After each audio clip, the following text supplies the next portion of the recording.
بسم اللہ الرحمن الرحیم۔ ناظرین السلام علیکم۔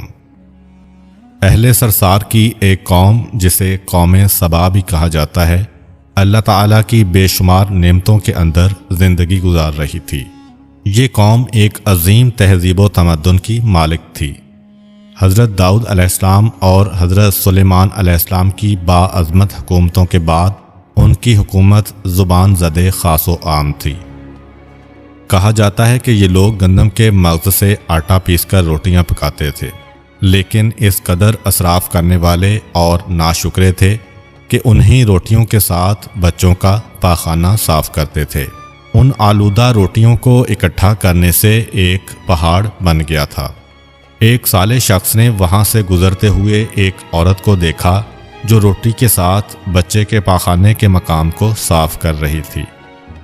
اس شخص نے عورت سے کہا، تیرے اوپر افسوس، خدا سے ڈر، کہیں ایسا نہ ہو کہ خدا تیرے اوپر اپنا غضب ڈھائے اور تجھ سے اپنی نعمت چھین لے۔ اس عورت نے جواب میں مذاق اڑایا اور مغرورانہ انداز میں کہا، جاؤ جاؤ، گویا کہ مجھے بھوک سے ڈرا رہے ہو۔ جب تک سرسار جاری ہے مجھے بھوک سے کسی قسم کا کوئی خوف نہیں ہے۔ کوئی زیادہ عرصہ نہیں گزرا تھا کہ اللہ تعالیٰ نے ہوس بازوں اور اسراف کار لوگوں پر اپنا غضب ڈھایا۔ پانی جو کہ زندگی کی بنیاد ہے ان لوگوں سے چھین لیا تھا۔ قحط نازل ہوا، بات یہاں تک پہنچ گئی کہ ان کی ذخیرہ کی ہوئی تمام غذا ختم ہو گئی۔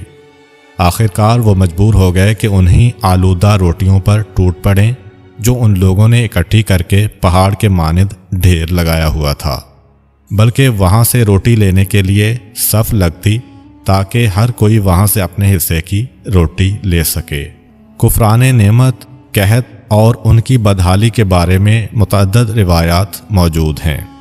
سورہ نحل کی آیت نمبر 112 اور 113 میں یوں ارشاد ہوتا ہے، اور اللہ نے اس قریہ کی بھی مثال بیان کی ہے جو محفوظ اور مطمئن تھا، اس کا رزق ہر طرف سے باقاعدہ آ رہا تھا، لیکن اس قریہ کے رہنے والوں نے اللہ کی نعمتوں کا انکار کیا تو خدا نے انہیں بھوک اور پیاس کا مزہ چکھایا، صرف ان کے ان اعمال کی بنا پر کہ جو وہ انجام دے رہے تھے، اور یقیناً ان کے پاس رسول آیا تو انہوں نے اس کی تکذیب کر دی، تو پھر ان تک عذاب آ پہنچا کہ یہ سب ظلم کرنے والے تھے۔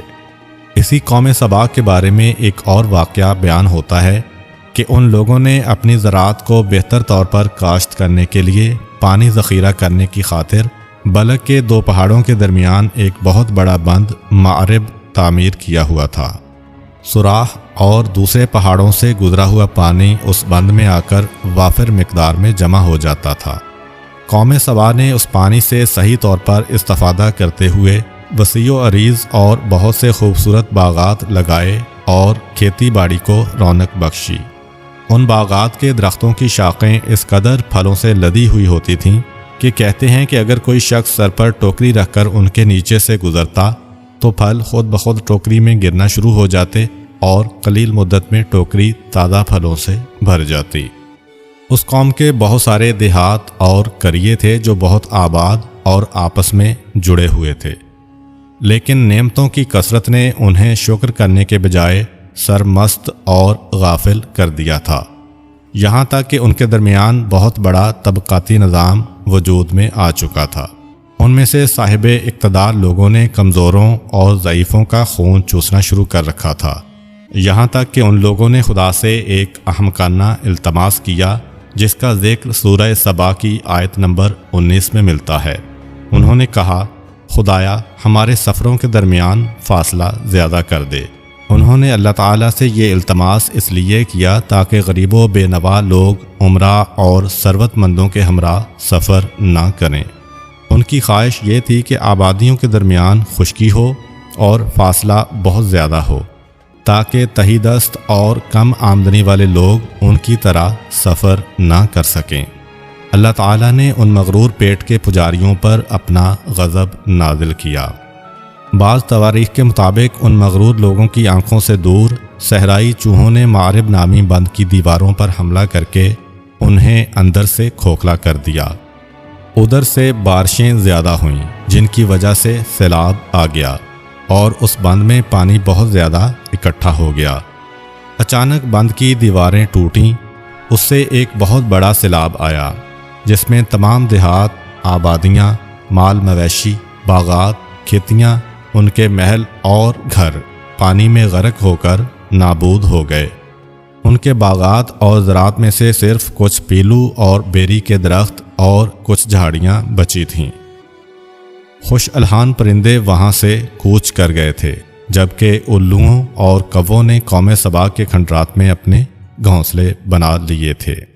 اس بات کا ذکر سورہ سبا کی آیت نمبر 15 اور 16 میں ملتا ہے، اور آخر میں سورہ سبا کی آیت نمبر 17 میں قرآن کریم میں اس واقعہ کا یوں نتیجہ نکالا ہے: یہ ہم نے ان کی ناشکری کی سزا دی ہے اور ہم ناشکروں کے علاوہ کسی کو سزا نہیں دیتے ہیں۔ امید کرتا ہوں کہ آپ کو آج کی ویڈیو اچھی لگی ہوگی۔ اگر آپ کو ہماری ویڈیو اچھی لگی ہے تو ویڈیو کو لائک کریں اور مزید اس طرح کی ویڈیوز دیکھنے کے لیے ہمارا چینل سبسکرائب کر لیں۔ ملتے ہیں نیکسٹ ویڈیو میں، اجازت دیجیے، اللہ حافظ۔